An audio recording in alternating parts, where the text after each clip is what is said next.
Pencil आपके पास होगी। ये पेंसिल, ये थोड़ी सी इस पे ज़रा मेरी बात पे तवज्जो करें। ये अमल आपने अपने मकाम पर जाकर करना है। इसका तरीका थोड़ा सा मुझसे सुन लें। पिछले साल भी मैंने ये अमल कराया था, फिर लोगों का मुतालबा हुआ, लोगों का तकाजा हुआ, लोगों का इसरार हुआ कि जिसने ये अमल किया था उसके घर की बलाएं, आफतें, मुसीबतें कैसे टूटी। तो इसका जरा तरीका थोड़ा सा सुन लीजिए। घर के जितने भी अफराद हैं उनके कपड़े का एक छोटा सा टुकड़ा लेना है। कपड़ा पुराना हो, इस्तेमाल किया हुआ हो, कोई ज्यादा कारामद ना हो, धो लें, धुला हुआ लेकिन पुराना। और अगर जिस्म के अंदर का कपड़ा हो, बुनियान, शमीज वगैरह, तो ज्यादा बेहतर है। इन सारे कपड़ों को जमा करके इसकी एक गेंद की शक्ल बनाकर इसको सी लें। ये पेंसिल दमशुदा है। अल्लाह के नाम और ताकत और तासीर से, जैसे असाए मूसा जहां मारते थे सब जादू असरात, बंदिशें टूटती थी और अल्लाह की मदद आती थी। अव्वल आखिर 3 बार दरूद पाक पढ़ें और पेंसिल पर सख्त ज़रबे लगाते हुए ये आयत 40 बार पढ़ें। वकुल जाल हक व ज़हकल बातिल इन्नल बातिला काना ज़हूका।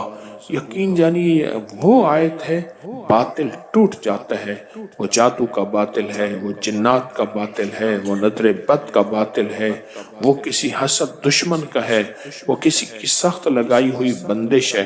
ये बातिल टूट जाता है। ये तसव्वुर करें कि जितने भी कपड़े हैं, गौर से सुनिएगा, और जिन जिन के जिस्मों के कपड़े हैं, जब जिस तन को ढांका था उस तन के रुएं रुएं, बाल बाल, रेशे रेशे, रग रग, खून के कतरे कतरे और हड्डियों में से जो बीमारियां हैं, हसद है, नजर बद है, कीना है, जादू है, नफरतें हैं, मसाइल हैं और किसी किस्म के असरात हैं, और वो नाकामियां परेशानियों की शक्ल में हैं, वो उलझनों की शक्ल में हैं।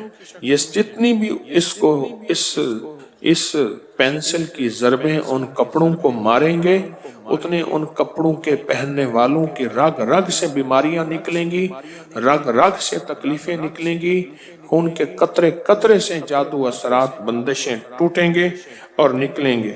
मैं अपने इस अमल शुदा पेंसिल की चोटों और ज़रबों से इन सारी चीजों के ऊपर चोटें मार रहा हूं, और मेरी चोटें उन्हें लग रही हैं किनको? तमाम जादू, तमाम जिन्नात, तमाम बंदिशें, तमाम बीमारियां, तमाम सिफली चीजें को लग रही हैं। इस तसव्वुर के साथ मारना है और इस तसव्वुर के साथ ये आयत पढ़नी है। और मेरा अल्लाह कहता है इन्नल बातिला काना ज़हूका, कि हमने बातिल को खत्म कर दिया और बातिल को तोड़ दिया। और इस कपड़े की गेंद पर ये पेंसिल जोर से इस सख्त तसव्वुर से मारनी है कि इस कपड़े के पहनने वाले के तन तन, मन मन, रुएं रुएं, पल पल से सब रोग, सब बीमारियां, सब तकलीफें, सब जादू, सब असरात निकल गए और टूट गए। अगर मजबूरन आयत ना आती हो जिनको, तो वो ये कहें हक आया बातिल गया, हक आया बातिल गया, हक आया बातिल गया। वो ये अमल करें कि कुल 40 ज़रबें लगानी है। 40 दिन के बाद इस गेंद और अमल शुदा पेंसिल को संभाल के रखना है। अगले 40 दिन छोड़कर फिर 40 दिन, फिर अगले 70 दिन छोड़कर फिर 70 दिन के बाद 11 दिन, फिर 90 दिन छोड़कर 90 दिन के बाद 5 दिन, फिर 123 दिन छोड़कर सिर्फ 3 दिन। इस अमल को मुकम्मल होने के बाद ये पेंसिल और कपड़ा किसी पाक मिट्टी में गहरे इसको दबा देना है, दफन कर देना है। अब समझ गए? ये बहुत ताकतवर अमल है, बहुत ताकतवर अमल है। इसका हदिया है 1.25 किलो बाजरा लें, उसकी 9 मुट्ठियां बनाएं, हर मुट्ठी को अपनी पेशानी पर मलें, नीचे कोई कपड़ा बिछा हुआ हो, बाजरा ज़ाय ना हो। अब ये बाजरा परिंदों को डाल दें। ये 1.25 किलो बाजरा घर के हर फर्द के लिए इलायदा भी हो सकता है, पूरे घर के लिए भी हो सकता है। घर के हर फर्द के लिए इलायदा भी हो सकता है और पूरे घर के लिए भी ये हो सकता है। इसका हदिया लाजिम देना है अपने मकाम पर। इस वीडियो को लाइक और शेयर करें। अब करें YouTube चैनल को सब्सक्राइब करें और रोजाना ज्यादा